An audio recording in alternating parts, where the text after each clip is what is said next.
From the title, you already know we're gonna be sidechaining using stock plugins in FL Studio, so let's get right into it. Okay, so right here, I just built like a basic little beat just with a clap, kick, 808, and a little melody I made. If you're listening with headphones, you can definitely hear that the kick and the 808 is clashing a little bit. So what we're going to do is we're gonna be using stock plugins to fix that problem, and we're going to make the kick kind of cut through the 808. The first one's gonna be with volume.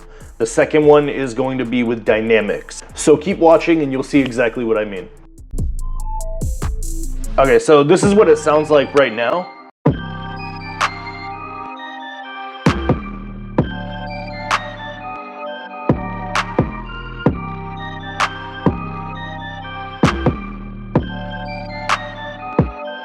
So you can hear that the 808 and the kick is kind of clashing a little bit. They're both kind of competing for that same space. So for the first sidechaining technique, we're going to be sidechaining more of the volume. So for doing that, you're going to want to highlight the kick right here. So just click on it, make sure it's highlighted, and then you're going to want to go down here on the 808 or the bass that you have, and you're going to just click it. You can right click it and do route to this track.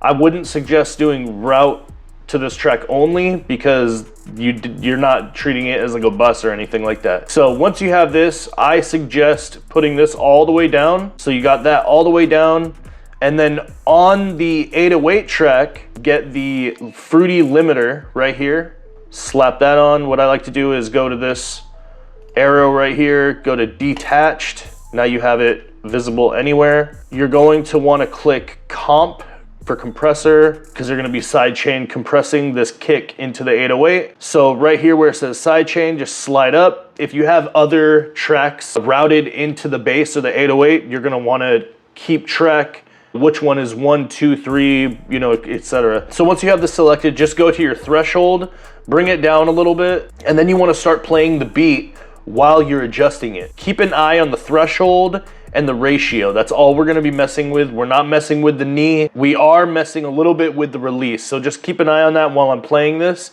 and you'll see exactly what I mean. You can see everything here as well.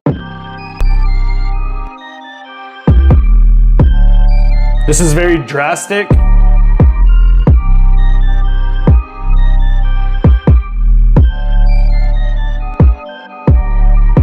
Now I'm pulling the release back just a little bit.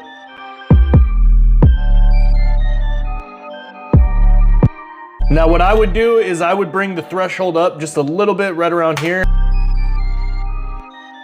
and then bring the ratio up a little bit. Bring back the threshold just a little bit more.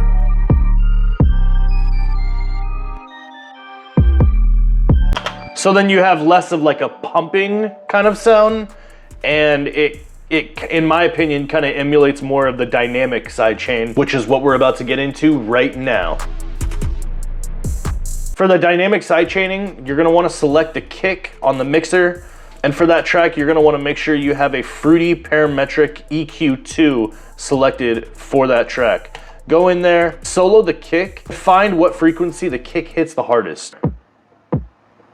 So like 62. So then on that same kick, you're going to want to select the slot 2 beneath the parametric EQ right here, and you're going to get the peak controller. So I have it right here, but let's say you can't find it here. We'll go to more plugins, and we'll just literally type down here, peak controller. And then there we go, boom. One trick that I found is that you turn the bass, B-A-S-E, up a little bit, turn the decay up a little bit as well. I would say leave it at like around 55, 60, something like that. Nothing too drastic. So now select the 808 on the mixer channel. Make sure you have the fruity parametric EQ2 selected for that one as well. Again, detach. And what I'm going to do is first I'm going to bring this over here. I like to slice off a little bit of the low end right there. Okay, so do that. Then I'm going to bring this node over to 62 hertz, roughly around 62 hertz. And then right there where that node is, this little dot right here, right click that, and you're going to link to controller. And then right here where it says none, go ahead, click that, and click peak control link, and that's going to link it to the peak controller that is on the kick mixer channel, or the kick mixer track. We're gonna click this arrow right here, and then you're gonna click inverted, okay? Right now we're just going to do, I'm gonna leave it right here, this little meter, but we're gonna come back to this time meter. It's going to give you more of like a natural feel. You'll see what I mean in a second. So we accepted it. Now let's see what happens right here. I'm gonna make this bell a little bit bigger actually. So now you hear that. So that's very like exaggerated. So what I like to do is move this time measure bar a little bit to the right. I feel like it gives it kind of a smooth cut. This is what I mean here. I'm gonna click accept and let's see right here. So now it's a little bit less sudden. And then one thing that I wanna go back on is see right here where it's kind of off a little bit. So what we're gonna do is we're gonna go back to the kick track, and we're gonna go to the peak controller, and then we're gonna click that. We're gonna lower the bass, and keep an eye right here when I lower the bass.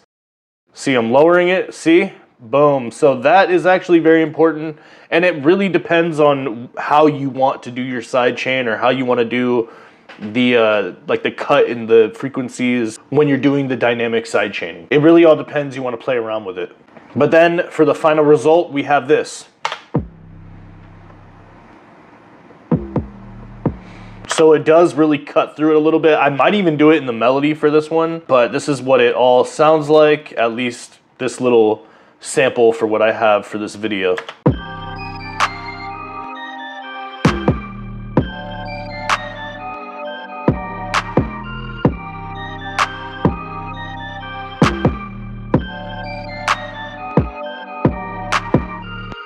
And that is sidechaining with stock plugins in FL Studio. I hope you learned something. Don't forget to like, subscribe, and share. If you learned something from this video, I'd love to hear about it. So till next time, peace.